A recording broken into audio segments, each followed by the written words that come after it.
जय हिंद दोस्तों। आज अगर आप 10 मिनट में खाना मंगवा रहे हैं तो आपको एक सवाल पूछना चाहिए, क्या इस स्पीड की कीमत कोई अपनी जिंदगी से चुका रहा है?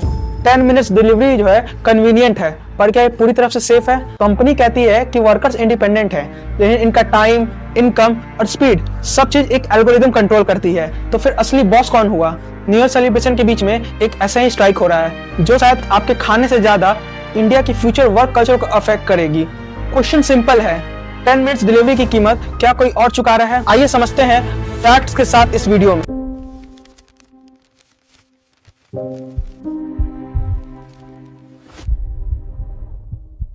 हमारे देश भारत में डेली करोड़ों लोग फूड डिलीवरी और क्विक कॉमर्स का इस्तेमाल करते हैं, मतलब स्विगी, जोमेटो, फ्लिपकार्ट, अमेजोन, ये सब।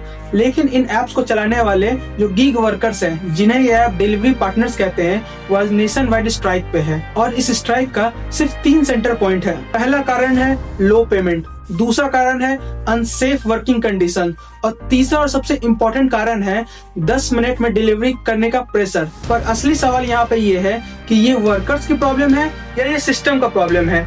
अब वीडियो में आगे बढ़ने से पहले मैं आप सभी को बताना चाहूंगा कि ये गीग वर्कर्स आखिर होते कौन है। गीग वर्कर का मतलब यहाँ पे ये होता है कि ना इनकी कोई फिक्स्ड सैलरी होती है, ना कोई पीएफ कटता है, ना कोई जॉब सिक्योरिटी होती है, ना कोई हेल्थ इंश्योरेंस होता है। ऐप जैसे कि स्विगी और जोमेटो इन सारे गीग वर्कर्स को, जिनको ये डिलीवरी पार्टनर्स कहते हैं, इनको इंडिपेंडेंट कॉन्ट्रैक्टर मानती है और कहती है ये कि एम्प्लॉय नहीं है। लेकिन आयरनी की बात यहाँ पे ये है कि रूल सारे कंपनी के होते हैं, एल्गोरिदम सारे कंपनी के होते हैं, कंट्रोल सारा प्लेटफॉर्म का होता है और रिस्क सारा इन गीग वर्कर्स का होता है। पिछले कुछ सालों में हमारे देश में फूड डिलीवरी इंडस्ट्रीज में बहुत ज्यादा कंपटीशन बढ़ गया है। इसका मतलब है कि सारा फोकस जो है वो डिलीवरी से शिफ्ट होकर स्पीड पे आ गया है।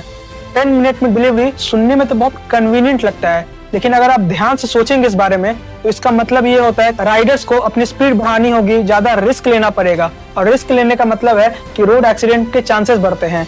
लेकिन अगर ये सारे कुछ नहीं होते हैं और अगर गलती से भी ऑर्डर डिले हुआ तो इनकी रेटिंग्स कम जाती है, और रेटिंग्स कम जाने का मतलब इन गीग वर्कर्स के लिए ये हुआ कि इन्हें कम ऑर्डर मिलते हैं, इनकी इंसेंटिव कम आती है और कभी कभी तो आईडी ब्लॉक हो जाती है। इसीलिए ये सारे गीग वर्कर्स जो है ये कह रहे हैं ये फास्ट डिलीवरी नहीं, ये अनसेफ डिलीवरी है। और आपने ये स्ट्राइक को क्लोजली मॉनिटर किया होगा तो आपको ये पता चलेगा कि ये स्ट्राइक जो है वो सिर्फ सैलरी के लिए नहीं है।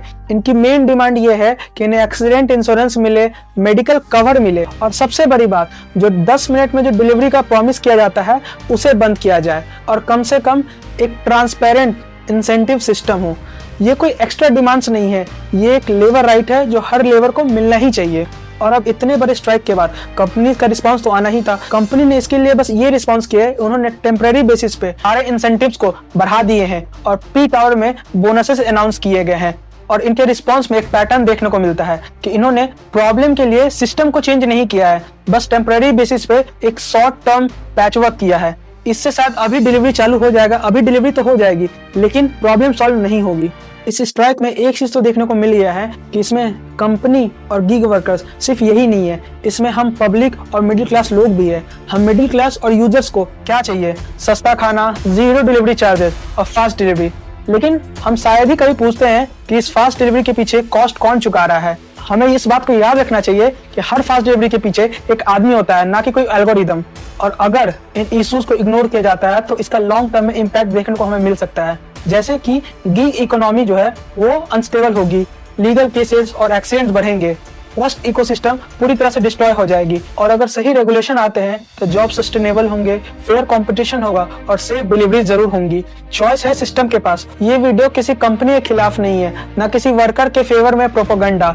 यहाँ पे सवाल बस एक ही है कि क्या कन्वीनियंस से पहले ह्यूमैनिटी नहीं आनी चाहिए? आप क्या सोचते हैं? हमें कमेंट बॉक्स में जरूर बताएं।